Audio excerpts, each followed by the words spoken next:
kind of a funny, paradoxical way. It's really easy to live a life of doing too much. It's really easy to live a life of trying too hard, of trying to do too much, of filling our lives full of constant work and effort, striving, aspiring, pushing, driving towards whatever we're trying to achieve or whatever we're trying to be. And of course, there can be virtue in trying. There can be virtue in doing. There's nothing inherently wrong or inherently bad or inherently unwise about trying. Truly, we are here to do things. We are here to achieve something. We are here to be something. And that being is largely expressed through our doing. But like a lot of things, it's really easy to get out of balance. It's really easy to overly absorb, overly incorporate one aspect of life and neglect or abandon the others.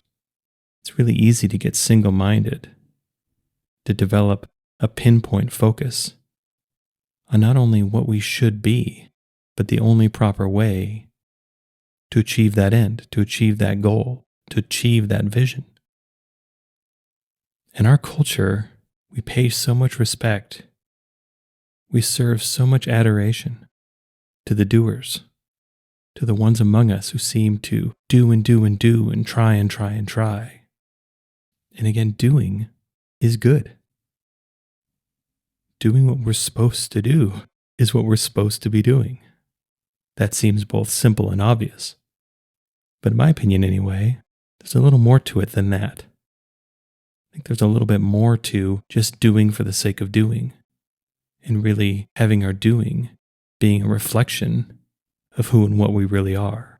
Have our doing being fed out of something a little deeper, a little more inspired than simply our own frantic effort, than simply our own determination, our own willpower, our own attempting to force things to be a certain way.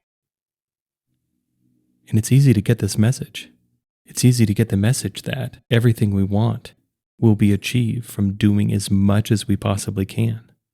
And not only doing as much as we possibly can, doing it as fast as we possibly can. This is how things get done.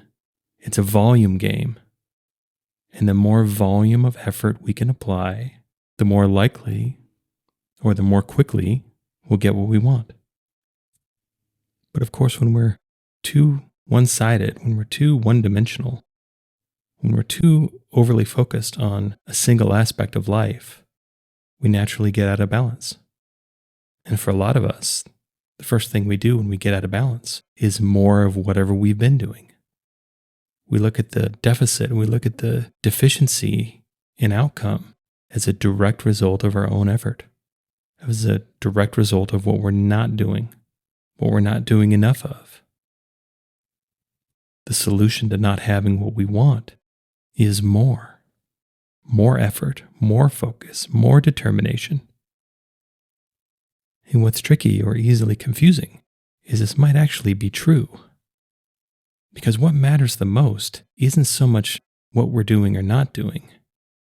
What matters the most is what all of this doing is being fed from, is being fed out of, is the energy that's fueling the doing.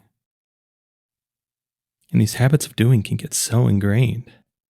We can get so used to just going and going and going, and then trying to move faster and faster and faster, that we can let the skills of simply being, simply existing, atrophy. It's sort of like if we've really developed our skills of speaking, but we've never really learned how to listen, or at the very least, we've never really been interested in listening, then that won't really make us a very whole person. That won't really make us a very interesting person to interact with, at least on a long term. That in order for our speaking to really be whole, to really be fully developed, we have to know how to listen. And not only that, we not only have to know how to listen, we actually have to listen. we have to spend some time not speaking. We have to spend some time outside of our own expression, outside of our own thoughts and ideas, and take in something else. For many of us, we actually need to learn to slow down. We need to learn to let go. With our overdeveloped sense of drive, sense of force, sense of pushing, we actually need to learn how to yield. We actually need to learn how to do less. Because ultimately it's the doing less that allows us to be more. It's kind of a funny paradox that I think a lot of us have experienced, that the times where we've spent working as hard as we can, doing as much as we can, especially over a longer term, weren't really the times that we actually got the most done, that we actually achieved the most change, or at the very least, that we derived the most satisfaction from our lives. That can be so easy to be moving so quickly and doing so much that we're actually missing out on the feedback and the cooperation that life is trying to give us.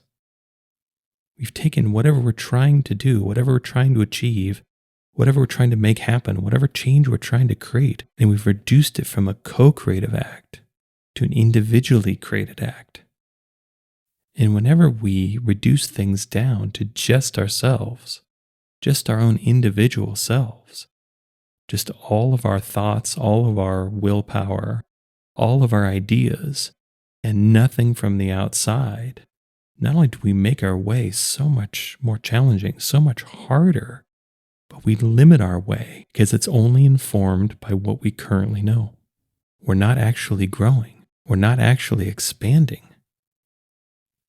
We're trying to push more of whatever our current concepts are into the world instead of listening and cooperating with what the world is telling us. And this really does stunt our growth. This really does slow us down. This really does squander the opportunity we have for creation. It's so easy to get in our own way. It's so easy to slow ourselves down. It's so easy for us to actually resist the change that we really want because we're so caught up in our doing. We're so caught up in our forcing. We're so caught up in our tightly clenched grip that we maintain over life in our effort to make it be a certain way, to making it bend to our will, to making it match whatever ideas we have in our minds. And I think for any of us who've actually tried this, we can feel the resistance in that. We can feel how hard it is. And maybe some of us have gotten to a point where we feel like life really shouldn't be this hard. Things really shouldn't be this grueling. This existence I have shouldn't be this depleting. That on some level we know that life isn't simply meant for us to completely pour ourselves out. Life is meant to fulfill us. Life is meant to fill us back up. That it's an interchange. It's an exchange of us expressing our energy into life and then life replenishing our energy as a response. So if we think about this idea of balance, we think about this idea that perhaps we've gotten a little too far out on the spectrum of our doing. Well, how do we undo that? Why would we undo that? Because at first thought, at first blush, if we've been so used to doing everything we can, to being so fiercely independent, to trying so hard, that the idea of trying less can be scary, or at the very least can seem kind of stupid. Like, this doesn't make any sense. Like, everything that happens is because somebody did something. And if I'm not doing anything, then that's just going to slow things down even more. That's just going to separate me from what I want further. That's just going to make all of this take so much longer. And part of the reason I'm trying so hard is I just want to get it done. Truth be told, this kind of sucks and I just want to get it over with. I think, obviously, there's the imbalance right there. A lot of us can have funny ideas, myself included for sure, about how we think life works, even though conclusively it's trying to tell us something different. It's trying to show us something different through our experience. And one of those ideas is that we'll get everything we want if we just suffer enough. That somehow we have to earn what we want. That we're not enough. We're not entitled to what we want. That we weren't born with a path that our lives were meant to take, with things we were meant to attain, with service we were meant to provide, with rewards we were meant to receive. That all of this has to be earned. That we come in with some sort of deficit, some sort of spiritual debt, and that we can only have what we want when this original debt is paid off. That we can only be what we're meant to be once we have redeemed ourselves through our effort, through our trying, through our doing. And so if these are ideas that we hold, maybe there's some value in challenging them. Maybe there's some value of even looking back on our life and asking the times where I was the happiest, the times where I was the most fulfilled, the times where I felt the best, the times where I felt most alive. Were those actually the times that I was working the hardest? Or if we've spent long periods of time working as hard as we can, doing as much as we can, going as fast as we can, what was the result of that? Did that really pay off the way we think it would? Have we actually ever tried to do less? Have we ever tried to listen? Have we ever tried to hold on to the desire for whatever we want, whatever change we want to see happen, and then allow inspired action to come to us? Allow ourselves to wait until we know what to do, rather than frantically striving and maniacally doing all the things we think we should do. Have we ever actually tried to receive instead of trying to make everything happen on our own? We've never entertained these questions. Perhaps this can be interesting. Perhaps there's a little value in introducing a little bit of doubt to these ideas that trying as hard as I possibly can is always the right thing for me to be doing. Because if we're not taking the time to listen, if we're not taking the time to just be, if we're not taking the time to reflect and pay attention to how our life actually is, it can be really easy to ignore and overlook the feedback that life is trying to give us. It can be really easy to continue living a life that doesn't actually fit, that isn't actually ours, that we aren't actually comfortable in, that doesn't actually feel good to us, because we're so overwhelming these feelings, this discomfort with our effort. In a way, we're doing so much so we don't have to listen. We don't have to feel. We can just assume that through enough trying and enough effort, we'll feel the way we want to feel eventually. That through enough suffering, we'll earn our reward. But this can be a risky assumption to make. At the very least, this can be an unwise assumption to make. Because if we've never tried anything else, how would we really know? How do we really know that this truly is the path to what we want? How do we truly know that this is the best way for us to actually get there? Because I would say, I would argue, I would assert that ultimately what we're looking for is balance. What we're looking for is comfort. What we're looking for is satisfaction. What we're looking for is fulfillment.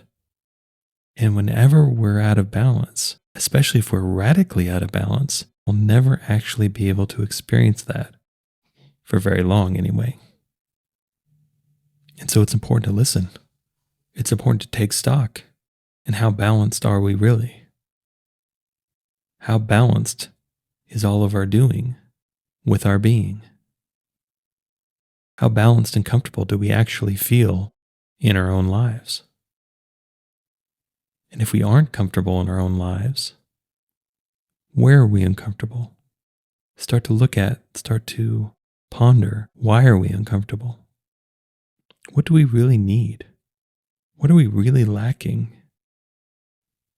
And all the things we're doing, all of our frantic striving, all of our effort, really actually addressing this? Really in response to this? Or is it just a way to ignore it a little bit better? To drown out the noise of the conflict within us, instead of facing it, listening to it, honoring it, so we can actually resolve it. Because if we look at all of our effort, all of our trying, all of our doing as response to discomfort, more discomfort won't be the solution. We can't discomfort our way to comfort. Now, one of the gifts of mid-age is fleeing energy, is dwindling energy. We simply can't try as much, we simply can't do as much as we used to. We don't have the energy like we used to. We can't keep pounding our head against the same wall as long as we used to. That starts to hurt more. The body starts to break down. The will becomes far more finite and brittle. And so for a lot of us, when we find that we're exhausted, when we find that we're burned out, or we just find that all this trying, all this doing has never really gotten us anywhere, or where it has gotten us isn't really all that great, then that's the opportunity to try something new. That's the opportunity to learn something new. That's the opportunity to experience something new. Because we ourselves are finally listening. We ourselves are finally cooperating. We're finally learning to be one with life rather than the conqueror of life. We're finally willing to thrive in our doing rather than trying to get things done just to get it out of the way. Because our doing is our life. And if we're trying to remove our doing from our life as quickly as possible, then we're diminishing our life along the way. Life is right now. Life is this moment. Life is whatever we're doing in the present moment. And that's all it will ever be. The future and the past, those are ideas. What life really is happening right now, right here, in front of us, to us, with us, through us. And of course, this isn't to say that we shouldn't try, that we shouldn't do. Trying and doing are vital parts of life. Trying and doing is the source of all of the joy in life. That's the truth. But it needs to be balanced. It needs to be balanced with its opposite. It needs to be balanced with being, with listening, with cooperating, with being receptive. That our force, our pushing, needs to be balanced with yielding and letting go. This is how we recalibrate. This is how we reacclimate to the energy of life. Because if we've gotten so used to pushing, so used to trying so hard, so used to willing our way from day to day to day, then we've missed out on the opportunity to flow with the energy of life. To let life inform us, to let life guide us, to let life nurture us, to let life propel us forward. Because as competitive as it may feel, as competitive as our world and our society and our culture may feel, in my opinion, the truth of the life that we want is actually cooperative, is working with and for rather than against and over. And so it's important to look at wherever in our life we happen to be out of balance and then doing something about it. If we've been doing too much, if we've been trying too hard, well, this is an excellent opportunity to try something different. If we're scared that if we stop trying, that all of a sudden everything we've been doing will fall apart and we'll be broken and abandoned and homeless and destroyed, maybe a good idea to challenge some of those fears. Challenge some of those assumptions. See what it's like to go through life as a participant rather than going through life as an enforcer. Let life inform us. Let life replenish us. Let life nourish us. Let life guide us to and through wherever it is we're trying to go, whatever desires we're trying to fulfill.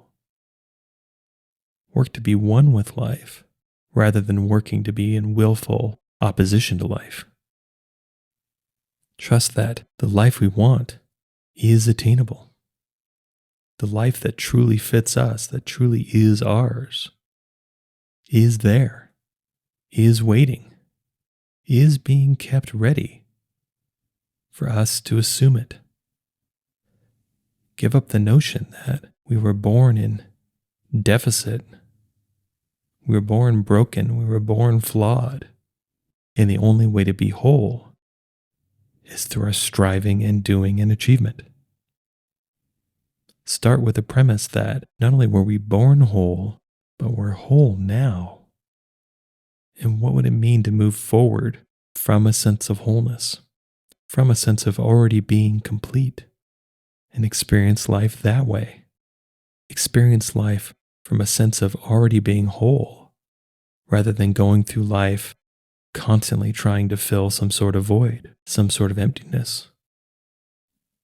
Because most likely, it's been my experience anyway, that if we look inside, if we feel inside, and we sense a void, that actually doesn't really have that much to do with what the outside world isn't giving us, and has far more to do with parts of ourselves that we have lost contact with, that we have abandoned. That we haven't been abandoned and jettisoned by the world. We've abandoned ourselves.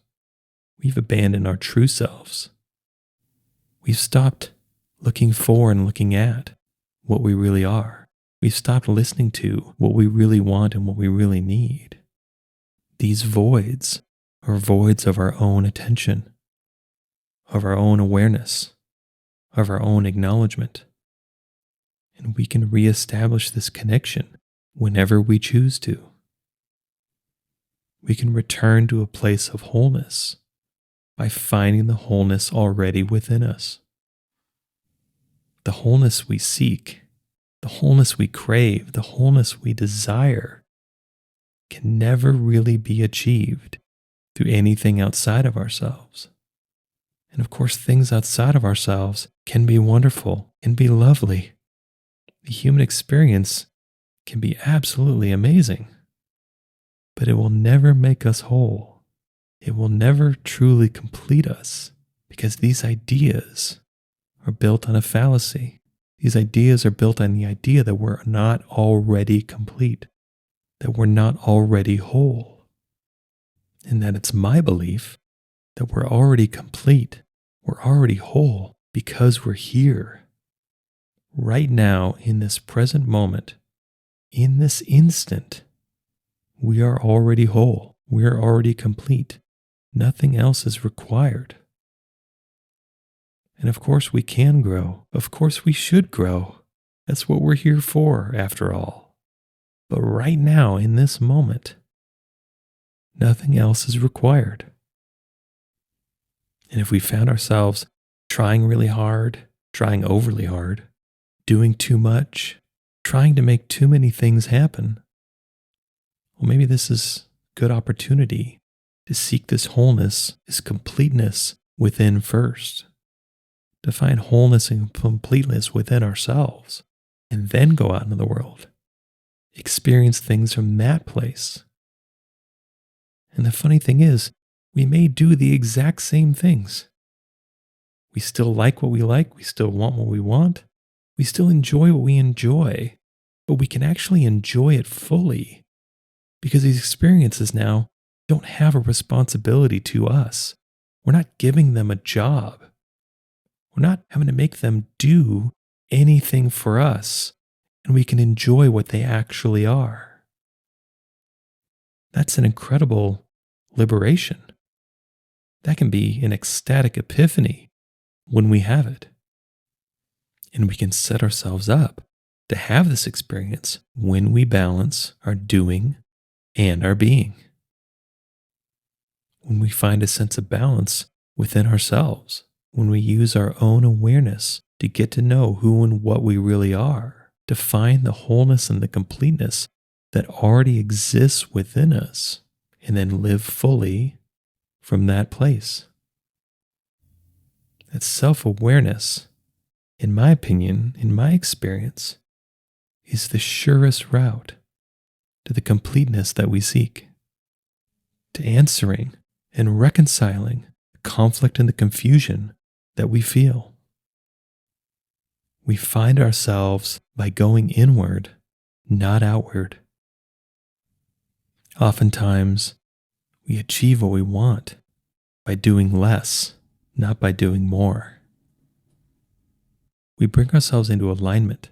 We bring ourselves into alignment within ourselves, and then we find ourselves in a state of alignment with life.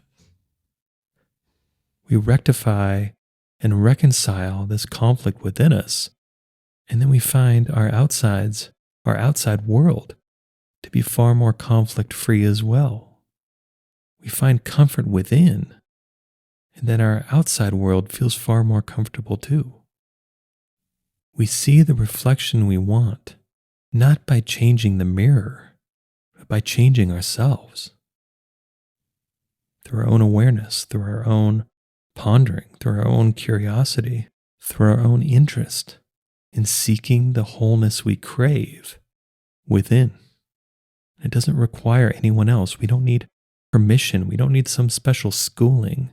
We don't need any kind of certification. We don't need to read any certain book or be under the tutelage of any specific master. We are free to seek and achieve the wholeness that we really want whenever we choose, because it exists within. We already have it. It's our job, it's our work to rediscover it, to reestablish it, to bring ourselves back into alignment with ourselves, and then use our aligned expression to find and experience alignment in the world. Wholeness seeks wholeness. Wholeness reflects wholeness. And we'll find the wholeness we crave. We'll find the wholeness we seek by being whole within ourselves first. I hope you enjoyed this episode. All episodes are given freely. If you feel inspired to give, please visit theunionpath.com/donate. If you have a question, you can contact me at theunionpath@gmail.com. Take care and all the best.